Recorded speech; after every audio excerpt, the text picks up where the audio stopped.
5 kebiasaan keuangan cerdas agar keluarga bisa liburan tanpa utang.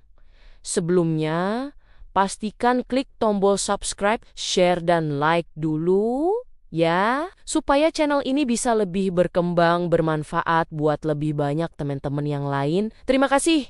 Yuk kita lanjut deh.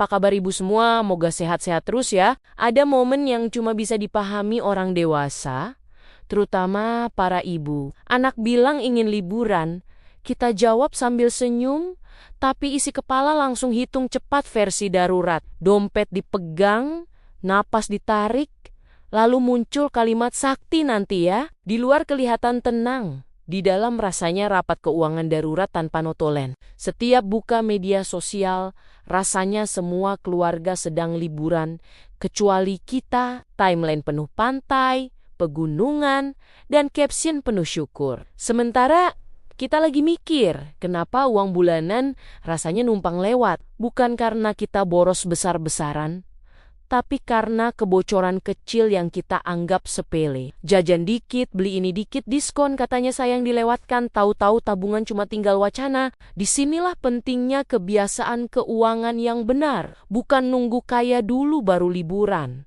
tapi membangun kebiasaan cerdas dari sekarang. Karena liburan keluarga itu bukan soal gengsi atau destinasi mahal, tapi soal kenangan dan kebersamaan. Anak tidak ingat berapa saldo rekening orang tuanya, tapi mereka ingat tertawa bareng. Dan percaya atau tidak, semua itu bisa dimulai dari kebiasaan kecil yang sering kita remehkan. Kebiasaan pertama yang paling berat tapi paling ngaruh adalah pisahin uang liburan dari awal, bukan nunggu sisa. Karena kita semua tahu sisa itu makhluk langka. Awalnya aku juga mikir, duit aja pas-pasan, gimana mau misahin? Tapi ternyata justru karena pas-pasan harus dipisahin. Contohnya simpel, begitu gajian langsung sisihin nominal kecil, nggak usah besar. Yang penting langsung dipindah, jangan ditaruh di dompet. Karena dompet itu punya daya hisap luar biasa.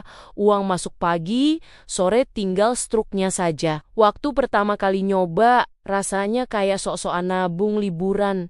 Padahal isi kulkas masih harus mikir. Tapi lucunya, karena sudah dipisah, otak kita pelan-pelan menyesuaikan. Biasanya uang habis karena merasa semua masih satu. Begitu ada yang dipisah, tiba-tiba jadi lebih hemat sendiri. Bahkan belanja sayur jadi mikir 2 kali. Ini wortel mau dipakai apa? Cuma mau numpang hidup di kulkas sampai layu. Kebiasaan kedua adalah berhenti merasa bersalah waktu nabung buat liburan. Ini penyakit ibu-ibu sejuta umat. Nabung sedikit langsung kepikiran, aduh mending buat anak, mending buat dapur, mending buat ini itu, sampai akhirnya nggak jadi nabung sama sekali. Padahal kalau dipikir logis, liburan itu juga buat anak dan keluarga. Anak nggak cuman butuh susu dan buku, tapi juga butuh kenangan, butuh lihat orang tuanya senyum, bukan cuma lihat ibunya stres sambil pegang kalkulator. Aku pernah ngerasa bersalah nabung liburan, tapi nggak merasa bersalah beli barang diskon yang sebenarnya nggak butuh. Diskon itu memang sering bikin tersesat kita, tulisannya hemat, tapi pulangnya nambah belanjaan. Dari situ aku sadar, rasa bersalah kita sering salah alamat. Nabung liburan malah bikin keluarga bahagia.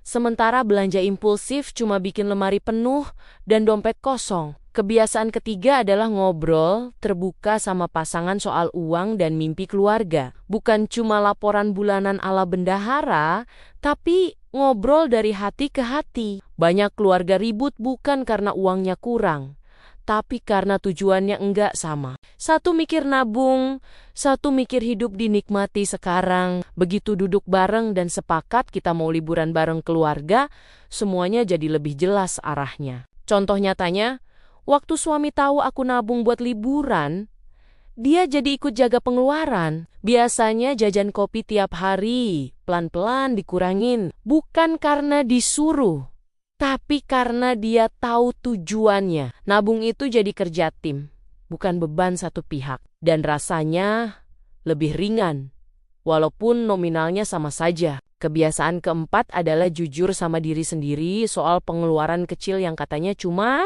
sedikit. Ini bagian paling lucu, tapi paling nyesek. Kita sering bilang, lagi pula kayaknya cuman segini. Padahal kalau dikumpulin, segitu-segitu itu bisa jadi hotel 2 malam. Contohnya jajan harian, parkir, langganan yang lupa dibatalkan.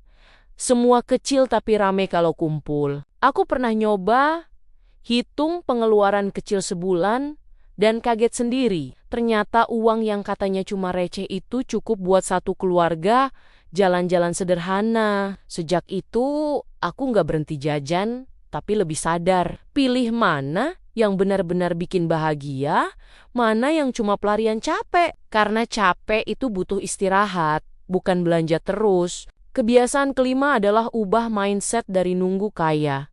Jadi kebiasaan cerdas. Banyak yang mikir nanti kalau penghasilan naik baru liburan. Padahal kenyataannya penghasilan naik, gaya hidup ikut naik, tabungan tetap nol. Yang bikin beda bukan jumlah uangnya, tapi cara ngaturnya. Orang yang kebiasaan cerdas, penghasilannya segitu pun bisa punya dana liburan. Mindset ini kelihatan sepele, tapi dampaknya besar. Begitu kita berhenti, nunggu kondisi sempurna, kita mulai bergerak dengan apa yang ada. Liburan gak harus mewah, yang penting terencana, dan kebiasaan kecil yang dilakukan terus-menerus. Itu yang diam-diam mengantar keluarga sampai ke momen liburan tanpa drama dan tanpa utang. Jadi kalau hari ini dompet terasa lebih tipis dari kesabaran, tarik napas dulu. Hidup berkeluarga memang kadang rasanya seperti lomba lari,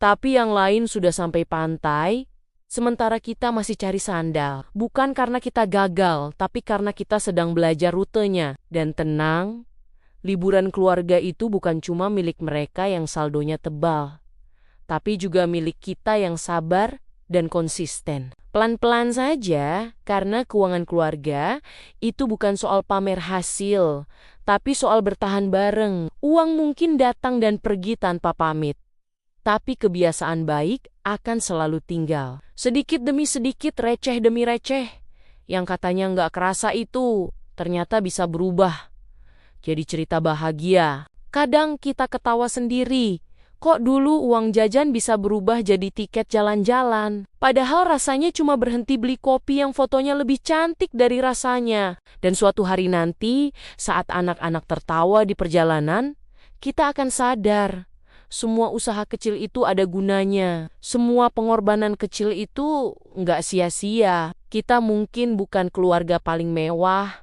tapi kita keluarga yang berjuang, dan itu sudah lebih dari cukup untuk melangkah maju dengan senyum dan semangat. Demikian, terima kasih sudah mendengarkan ceritaku kali ini.